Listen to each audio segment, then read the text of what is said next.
Assalamualaikum warahmatullahi wabarakatuh. Apa kabar siswa-siswi SMP Cikal Cendekia semuanya? Semoga sehat walafiat ya. Dan setelah melaksanakan kegiatan CB yaitu seperti sholat duha dan sebagainya, semoga diberi kelancaran dan kemudahan dalam menerima materi pembelajaran hari ini. Sebelum memulai belajar, langkah baiknya kita awali dengan bacaan basmalah bersama-sama. Oke, sebelum melangkah ke materi pembelajaran, siapkan buku catatan dan siapkan juga alat tulis untuk mencatat hal-hal yang kalian anggap penting. Oke, siapkan dulu ya. Kalau sudah siap, kita akan melangkah ke materi berikutnya.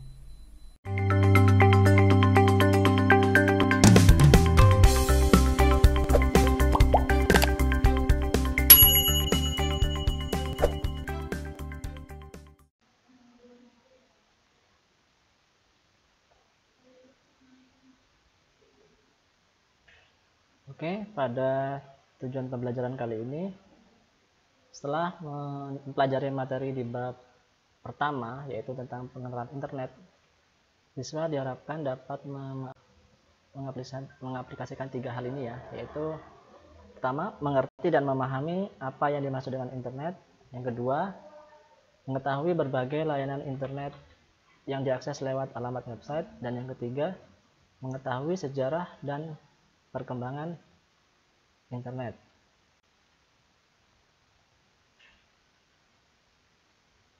Nah, ini dari awal lagi ya, ini adalah bab perdana di kelas 9 semester 1.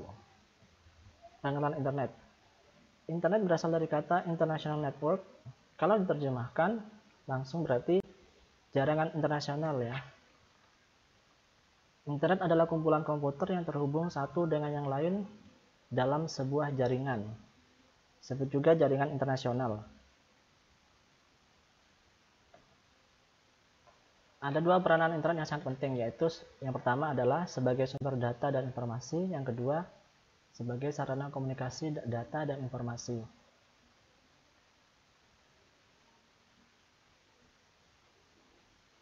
Internet menyimpan berbagai jenis informasi dengan jumlah yang tidak terbatas. Kita bisa mengakses informasi di internet atau juga bisa mengunggah informasi di internet agar bisa diakses orang lain. Ini mengakses ini maksudnya bisa mencari ya, dengan kata kunci yang kita ketikkan di halaman pencarian Google kalau mengakses. Jadi mencari, habis mencari setelah itu di-download atau diolah ke berbagai format yang lainnya. Kalau mengunggah ini berarti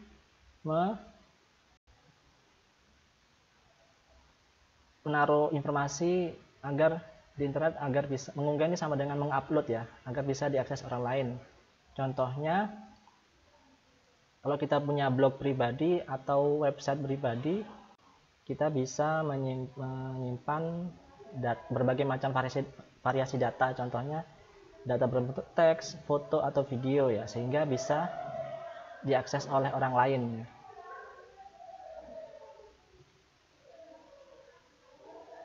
Lanjutnya. Nah, ini untuk masih berkaitan dengan yang tadi. Untuk informasi itu kan informasi di internet itu juga bisa menjadi sangat penting karena seringkali kita atau mungkin orang lain sebelum membeli produk itu dia melihat reviewnya di internet ya. Misalkan produk tentang produk kesehatan, kecantikan ataupun produk elektronik itu ada orang-orang yang sebelumnya sudah memakai produk itu, kemudian mereka mereview.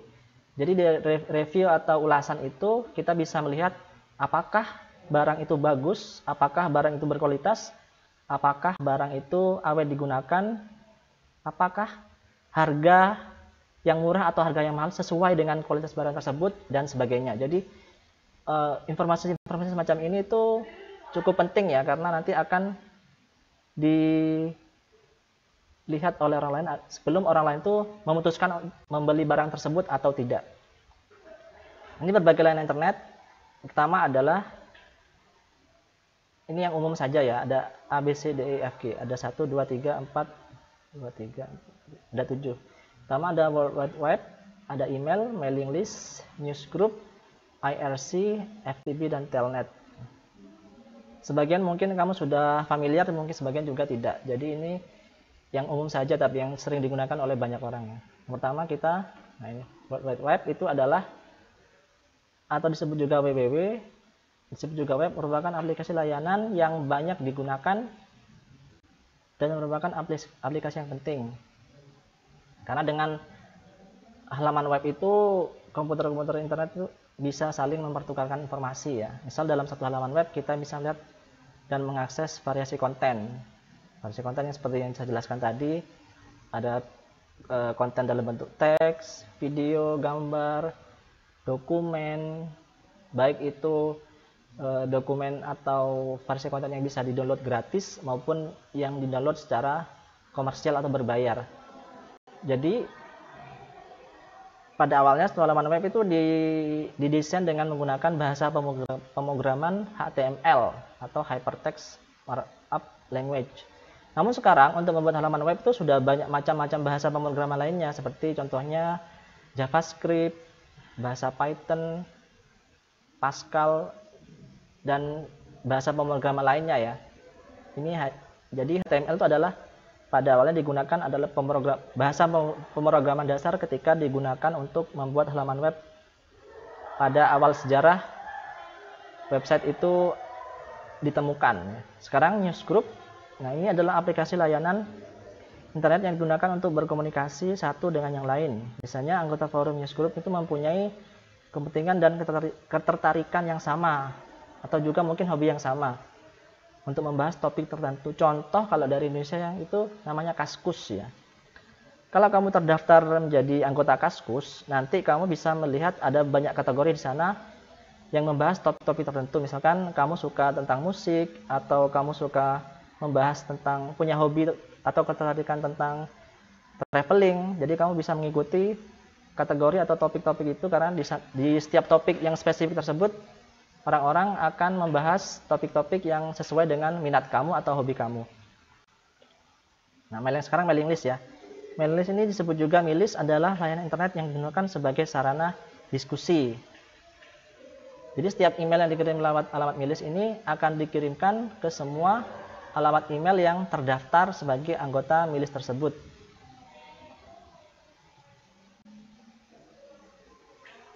Jadi nanti di forum mailing list ini ada admin ya, atau orang yang mengumpulkan anggota email. Jadi orang tersebut sebagai admin ini nanti akan mengirimkan informasi dan informasi itu akan disebar ke semua anggota atau orang yang sudah mengikuti orang tersebut ya. Jadi kalau kamu pernah mendapatkan informasi mengenai suatu produk atau suatu informasi di inbox email, bisa jadi kamu sudah terdaftar menjadi milis orang tersebut ya. Entah itu kamu karena beli produk atau mendaftar untuk mendapatkan informasi.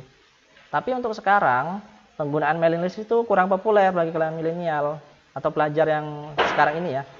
Tapi untuk ini mailing list ini lebih digunakan untuk email marketing atau internet marketing bagi pebisnis.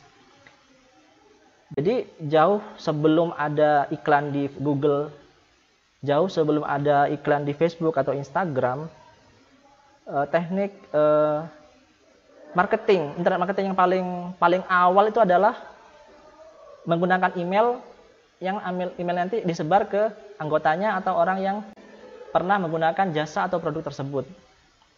Sehingga konsumen dapat mengetahui informasinya lewat email yang dikirim perusahaan atau penyedia jasa.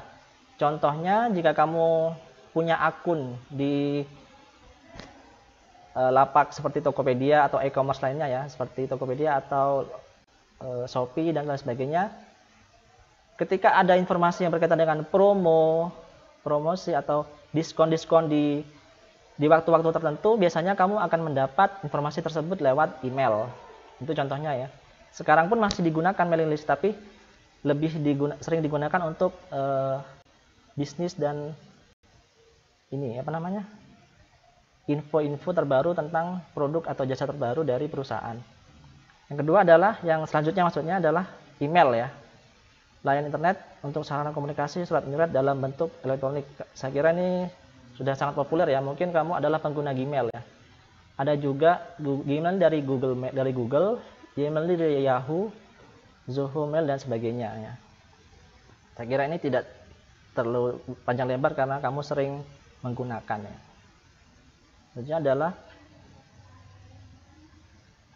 Internet Relay Chat. Ini adalah aplikasi yang digunakan untuk bercakap-cakap. Jadi sebelum dulu ada smartphone dan Android yang populer seperti sekarang, orang yang menggunakan IRC ini lewat aplikasi laptop atau PC yang terkoneksi internet. Contoh layanan adalah MIRC milik Yahoo, ada juga Yahoo Messenger ya. Kemudian seiring berjalannya waktu bergeser ke BBM BlackBerry Messenger milik smartphone BlackBerry. Kemudian ada juga FB Messenger. Bergeser lagi ke sekarang yang lebih banyak penggunanya, usernya itu seluruh dunia adalah WhatsApp chat dan juga Telegram dan sebagainya. Nah, ini FTP ya. FTP ini adalah aplikasi yang digunakan untuk mengirimkan atau mengambil file atau dari sebuah komputer ke komputer lain. Dengan menggunakan transfer ini memungkinkan transfer data dari satu komputer ke komputer lain lebih cepat. Contohnya adalah aplikasi FileZilla. Telnet, sekarang Telnet, aplikasi internet digunakan untuk mengakses komputer yang letaknya jauh. Jadi ini Telnet fungsinya adalah misalkan kamu dan teman kamu berjauhan, tapi dengan koneksi internet, misalkan teman kamu tidak bisa menginstal aplikasi tertentu, sehingga kamu bisa membantu teman kamu itu dengan dia memberikan akses user ID dan password, sehingga kamu bisa mengendalikan dari jarak jauh laptop atau komputer teman kamu, sehingga kamu bisa membantu untuk menginstal aplikasi tertentu di dalam laptop atau komputer teman kamu yang jaraknya jauh tersebut. Misalkan ada koneksi internet, kamu bisa membantu dengan aplikasi ini ya. Contoh aplikasinya adalah TeamViewer. Ini adalah sejarah berkembang internet. Yang awal mulanya adalah ARPANET ya. Dikembangkan oleh Departemen Pertahanan Amerika sejak tahun 69. Jadi pada awalnya digunakan untuk kepentingan militer ya. Terus kemudian pada tahun 80-an ARPANET terpecah menjadi dua jaringan, yaitu ARPANET dan MILNET. Akan tetapi keduanya masih punya hubungan ya. Terus yang selanjutnya pada awal mulanya jaringan ini disebut DARPA Internet, kemudian disebut internet saja. Seperti yang sudah dijelaskan tadi, ini digunakan untuk militer, Departemen Pertahanan, dan karena perguruan tinggi juga tertarik, akhirnya perguruan tinggi juga bergabung untuk menggunakan fasilitas ini ya. Namun setelah dibukanya layanan Usenet dan Bitnet, internet dapat diakses sebagai sarana komputer pribadi. Kemudian disusul dengan penggunaan DNS atau Domain Name Service ya, pada tahun 1984. Nah, pada tahun 1990, internet mengalami perkembangan yang sangat pesat. Pada masa ini, World Wide Web mulai dikembangkan oleh CERN di Swiss.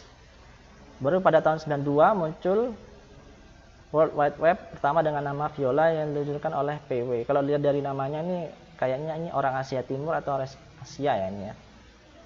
Berikutnya, Internet didirikan pada tahun 93 untuk menjalankan layanan pendaftaran domain. Nah, ini maksudnya pendaftaran domain pada tahun ini, kalau kamu misalkan punya usaha atau orang itu punya usaha, dia bisa mendaftarkan domainnya untuk dijual, kemudian dia mempunyai hak atau authority untuk mengelola domain tersebut. Misalkan namanya Budi, dia membeli domain budi.com atau ini budi.com. Nah, ini domain ini bisa dibeli oleh publik, kemudian orang itu bisa mengelolanya sendiri, entah itu kontennya diisi dengan tulisan, gambar atau video. Nah, ini pada tahun ini itu sudah domain itu sudah bisa dibeli oleh publik dan dikelola oleh orang tersebut atau pihak perusahaan tersebut. Untuk penggunaan internet secara komersial, maksudnya ini secara komersial ini adalah digunakan, contohnya salah satunya adalah untuk jual beli jasa atau barang atau perdagangan ya. Sudah dimulai pada tahun 94 yang dipelopori oleh Pizza Hut. Saya kira ini sudah populer nama ini ya. Para laba dari Amerika ini seperti kalau tidak salah ya. Seperti contohnya KFC juga ya. dan internet banking mulai diaplikasikan oleh First Virtual. Jadi Pizza Hut ini adalah perusahaan pertama pada tahun 94 yang menggunakan internet untuk jual beli ini F&B. Mereka bergerak di bidang F&B, food and beverage ya, makanan dan minuman ya. Kalau sekarang mungkin sudah ada ini ya, bekerja sama dengan ojek online dan sebagainya. Nah, ini pada tahun 94 ini masyarakat Indonesia sudah mulai menikmati penggunaan internet secara komersial. Namun sepertinya pada tahun 94 itu harga paket internet pada saat itu masih mahal ya. Mungkin pada tahun sekian itu yang menggunakan masih orang-orang kalangan menengah ke atas, atau mungkin perusahaan-perusahaan besar yang sudah berkembang sehingga mereka membutuhkan internet untuk pemasarannya. Setahun kemudian, CompuServe, America Online, dan Prodigy mulai memberikan layanan internet bagi masyarakat umum. Ini di Amerika ya, tapi masih ada hubungannya di Indonesia. Oke, materinya itu saja. Nanti jika belum ada bagian, misalnya ada bagian yang belum paham, bisa diulangi video ini pada bagian yang kurang paham, atau nanti kalau belum paham juga nanti bisa bertanya lewat grup atau japri ke Bapak. Oke, itulah materi pembelajaran untuk hari ini. Semoga bermanfaat untuk kita semua. Bila ada materi yang belum kalian pahami atau ada bagian materi yang belum kalian mengerti, silakan bertanya langsung kepada Bapak ya. Tetap semangat belajar dari rumah dan sama-sama kita berdoa agar pandemi ini segera berakhir. Wassalamualaikum warahmatullahi wabarakatuh.